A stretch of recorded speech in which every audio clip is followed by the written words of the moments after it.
Siemaneczko widzowie, z tej strony Godlike. Dzisiaj mam dla was taką ciekawą gierkę, na którą wiem, że czekacie. Skąd wiem? Otóż wiem, bo robiliśmy ankietę na kanale. Okazało się, że Neverwinter Nights 2 Enhanced Edition jest to druga, najbardziej wyczekiwana przez was właśnie gra w lipcu. Pytanie, czy ta gra po tak długim czasie nadal potrafi cieszyć, czy to jest to remaster dobry i przede wszystkim, czy poprawiono w nim sterowanie, czyli to, co było zawsze bolączką Neverwinter Nights 2. Sprawdźmy. Pierwsze, co rzuci nam się w oczy po uruchomieniu Neverwinter Nights 2, jest to, jak bardzo inna i jak bardzo archaiczna jest to dzisiaj gra. Zostaniemy uraczeni takim kreatorem postaci, jakiego jeszcze chyba w życiu nie widzieliście. Otóż w tym tytule do wyboru jest kilkadziesiąt klas postaci. Każda z tych klas charakteryzuje się znacząco inną rozgrywką. Do tego możecie tworzyć postacie multiklasowe. Jest to prawdziwa cała gama kombinacji rozwiązań i postaci, które możecie stworzyć. No czegoś takiego w dzisiejszych grach już chyba raczej nie zobaczycie. Jest to bardzo skomplikowany system. Tutaj Neverwinter Nights 2 potrafi budzić podziw, natomiast to jest jednocześnie największa wada tej gry, o czym sobie jeszcze powiem. Następnie jak już zrobicie tę postać, mnie to zajęło pół godziny, to możecie już zaczynać grę. Sam początek tytułu, czyli około 2 godzin, to jest sam prolog. Ja w ten tytuł już grałem na PC, to całkiem niedawno, także tutaj zapamiętałem z tej zabawy, że ten prolog, te 2-3 godziny pierwsze były po prostu okrutnie gówniane, a im dalej to było tym lepiej. Dokładnie tak samo jest w remasterze. Deweloperzy w ogóle nie ruszali tego kawałka gry, bo i zresztą nie miałoby to sensu, bo to jest w sumie remaster, a nie remake, tak? Niestety przez to oznacza to, że przez te 2-3 godziny na samym początku będziecie mieć wrażenie, jakbyście grali w najnudniejszą grę świata, bo ten prolog to jest okrutne gówno. Ale jeżeli ten prolog was okrutnie nudzi, to po prostu dajcie tej grze nieco dłuższą szansę, bo później jest znacznie lepiej. No i gdy wyjdziecie już z tych pierwszych miejscowości, gdy zakończycie ten samouczek, rozpocznie się właściwa rozgrywka. No i teraz pytanie, jak ta rozgrywka wygląda? No tutaj powiem, że dość archaicznie ona wygląda jak na dzisiejsze czasy, natomiast nadal jest przyjemnie. Zacznijmy może od walki, która w tym tytule jest częsta i jest ważna. Neverwinter Nights 2 akurat jest tytułem dość takim elastycznym pod względem walki, czy też ustawień, na przykład kamery. Całą grę prowadzimy niby w czasie rzeczywistym. Tak naprawdę jest to trochę taki system aktywnych tur, nieco na podobieństwo ATB znanego z Final Fantasy VII Remake. Możemy tutaj grać zarówno z trzeciej osoby, jak i po prostu z góry, wydając komendy postaciom. Zależy od tego, jak wam wygodniej, jak chcecie grać. W walce znajdziemy jednak całe mnóstwo taktyki, to jest też jeden z najbardziej skomplikowanych systemów walki, z jakimi na pewno mieliście do czynienia. Neverwinter Nights 2 korzysta bowiem z zasad dość starej wersji systemu Dungeons & Dragons, znanego z gier planszowych, co jest jednocześnie jego zaletą i jednocześnie jego wadą. W rozwoju postaci czy w walce mamy całe mnóstwo możliwości. Rozwój postaci tak naprawdę to jest cała seria zagadek dla każdego uważnego gracza. Jeżeli lubicie kombinować, jeżeli dobrze w ten system wciągniecie, to możecie stworzyć naprawdę potężną postać, która zmiecie wszystko na swojej drodze. Jej rozwój jest bardzo satysfakcjonujący. Odpowiednie dobieranie atutu, odpowiednie dobieranie umiejętności i ekwipunku w Neverwinter Nights 2 jest kluczowe i od tego w dużej mierze zależy, czy w grze osiągniecie sukces. Nie zawsze jest też tak, że najważniejsze są tutaj umiejętności ofensywne. Ja przyznam, że grając magiem z dużym powodzeniem używałem np. czaru śliskość, który zmusza przeciwników do wykonania specjalnego testu umiejętności na zwinność. Jeżeli ten test im się nie udał, a w większości im się nie udawał, no to oni upadali bezwładnie na ziemię, a tymczasem moja drużyna mogła zamienić ich w mielonkę. Można też dominować zwierzęta, można też wprowadzać postacie w szał, co niejednokrotnie uratuje nam tyłek, a takie kombinowanie sprawia zresztą mnóstwo frajdy. Niestety jest też druga strona tego metalu. Otóż przy takiej ilości klas, przy takiej ilości postaci szybko pojawia się problem z odpowiednim ich balansem. To jest szczególnie widoczne w pierwszej kampanii, bo tych kampanii mamy tutaj kilka, o czym też zaraz powiem. Powiem krótko, balans tej gry woła o pomstę do nieba. Tak było zawsze. Od samego początku było to zrobione kompletnie do dupy od premiery tej gry. Także nie jest to element, który spieprzono po prostu w remasterze, bo to było spieprzone zawsze. Przy okazji remastera ja powiem, że też ciężko byłoby to poprawić. Tutaj trzeba by wywrócić pół gry do góry nogami. Także nie mam zamiaru dewelopera za to winić. Natomiast teraz czym się te problemy objawiają? Ano objawiają się tym, że jak dobrze wybierzemy sobie postać, akurat taką, która jest faworyzowana przez ten system gry, no to będziemy wszystko kosić jak przecinak, będziemy bardzo mocni. Natomiast jeżeli wybierzemy źle, wybierzemy taką postać, która tam jest źle zrobiona, dostaniemy takiego bohatera, który nie robi praktycznie nic, jest słaby jak gówno. Taki prosty przykład. W grze na każdy poziom maga jest tak na oko, no nie wiem, z 10-15 czarów, tak? Od razu wam mówię, że połowa tych czarów to jest taki syf, że nie warto nawet sobie zaprzątać nimi głowy.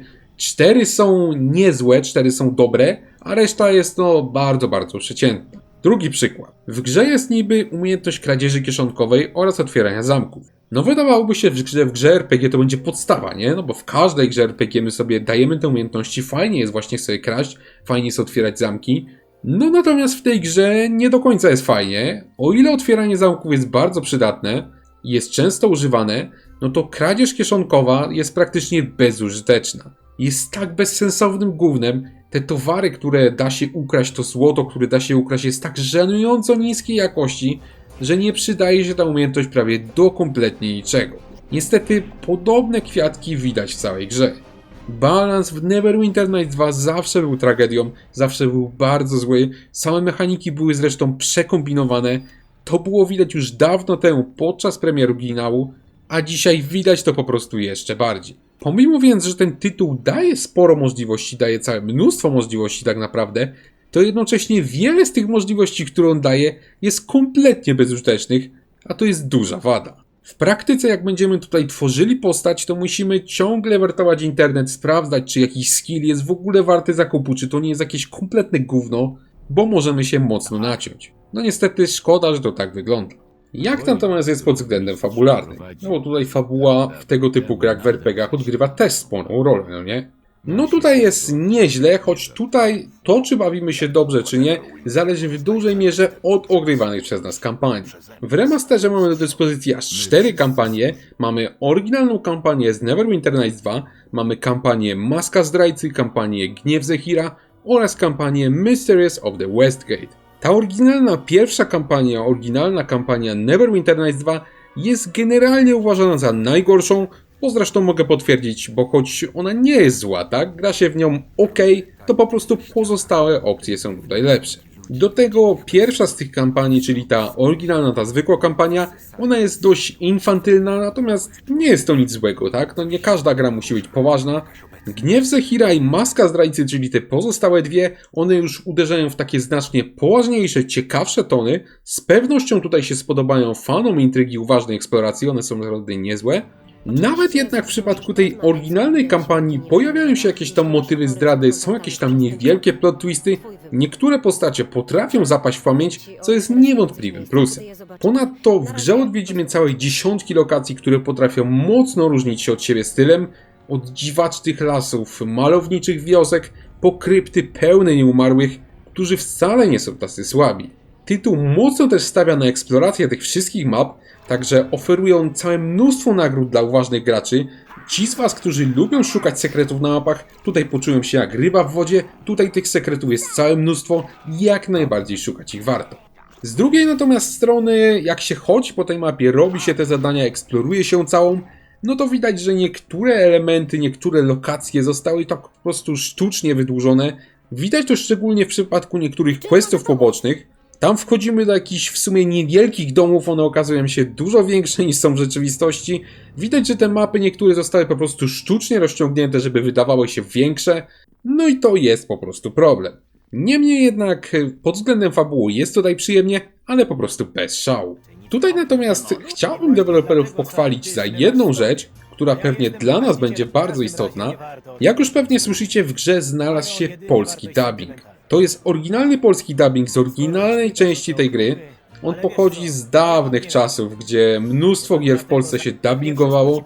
Dzisiaj niestety robi się już to bardzo rzadko. Deweloperzy remastera tej gry przenieśli go z oryginału w całości, no i chwała im za to, bo niestety w niektórych remasterach takich polskich wersji po prostu brakuje. Tutaj dostaliśmy tą w pełni polską wersję językową, to się ceni, ten dubbing jest nawet niezły. Ogólnie rzecz biorąc, pod względem fabularnym nie liczcie tutaj na jakąś super intrygę, nie liczcie na jakąś super genialną fabułę. natomiast narzekać też raczej nie będziecie, jest po prostu spoko. Jak natomiast wypada sam remaster pod względem remastera? No tutaj wam powiem, że różnie. Zacznijmy może od tego, co was pewnie najbardziej interesuje, czyli sterowania na padzie. Neverwinter Nights 2 jest grą bardzo wiekową. Był przystosowany jedynie do myszek, jedynie do klawiatur. I tutaj powiem, że miałem spore obawy, jak się uda w remasterze przeprojektować to sterowanie właśnie pod pada. Myślę, że tutaj twórcom z Aspyr należy się spore uznanie. Sterowanie na padzie jest tutaj, no powiem, naprawdę dobre. Widać, że mocno się tutaj napracowano. Do naszej dyspozycji oddano kilka całkowicie przeprojektowanych menu. Mamy pasek szybkiego dostępu z wygodnym dostępem do czarów. Mamy pasek z wygodnym dostępem do umiejętności. Mamy pełen dostęp do ekwipunku ze wszystkimi opcjami prosto z wersji PC. Natomiast on jest naprawdę wygodny, naprawdę jest fajnie zrobiony. W końcu mamy też możliwość łatwego i intuicyjnego podświetlania przedmiotów interaktywnych na mapach, co też jest bardzo ważne i z tego będziecie korzystać często. Tutaj naprawdę w kwestii sterowania duży szacun, zrealizowano to bardzo przyjemnie. Tak to się właśnie robi. Jeżeli mieliście obawy, że ten Neverwinter Nights 2 na padzie będzie niewygodny, to tutaj firma Aspyr udowodniła, że jest inaczej, że gra się tak samo dobrze jak na komputerze. Z drugiej natomiast strony mamy kwestie techniczne. Ogólnie nie jest źle, natomiast efektu wow tutaj brakuje. Tekstury wyglądają ok, natomiast postaciom by się przydały nieco lepsze twarze, bo one przy przybliżeniach wyglądają po prostu już tak sobie. Najbardziej natomiast przeszkadza fakt, że gra się naprawdę długo ładuje, szczególnie biorąc pod uwagę, że gra na PS5 Pro, to powinno ładować się błyskawicznie. No fakt, ona się ładowała długo też na PC, tak? Oryginał się długo ładował, w ogóle ten silnik to nie urywał dupy, że tak powiem. No ale przy okazji remastera takie rzeczy można było poprawić, to ładowanie można było spróbować przyspieszyć. Największym problemem oryginalnej wersji gry była sztuczna inteligencja naszych towarzyszy. Ona była tak durna, że po prostu głowa puchła. Niestety tutaj nic się nie zmieniło. Ani naszych kompanów to jest takie maksymalne zdebilenie po prostu. Trzeba ich bez przerwy pilnować w walce, trzeba się na nich ręcznie przełączać, kazać im wykonywać określone ataki, nawet określone ruchy, bo nawet potrafią się gdzieś zaciąć i z ruchem sobie nie radzą. Zmieniają bezsensownie cele w walce, wystawiają się na ostrzał, no oni po prostu robią kompletne debilizmy. No, drodzy deweloperzy z Aspyra, to można było poprawić i trzeba było poprawić. Skoro już zrobiliście praktycznie od nowa całe sterowanie, wyszło to naprawdę fajnie, to nie wiem dlaczego nie poprawiliście tego cholernego AI, który jest po prostu durny jak beton. I niejednokrotnie będziecie bardzo wkurzeni tym faktem, że nasi towarzysze zachowują się po prostu jak debile. Neverwinter Nights 2 Enhanced Edition to jest całkiem udany remaster, natomiast jest to remaster też gry, która dzisiaj widać, że jest już nieco zbyt archaiczna, żeby cieszyć nowe pokolenie graczy. Do tego też uwydatniły się też duże problemy z jej przekomplikowaniem, duże problemy z jej balansem, jakie były podnoszone już od samej premiery oryginału. Przy okazji remastera udało się świetnie zaprojektować do niej naprawdę niezłe sterowanie, za to należy się spory szacun.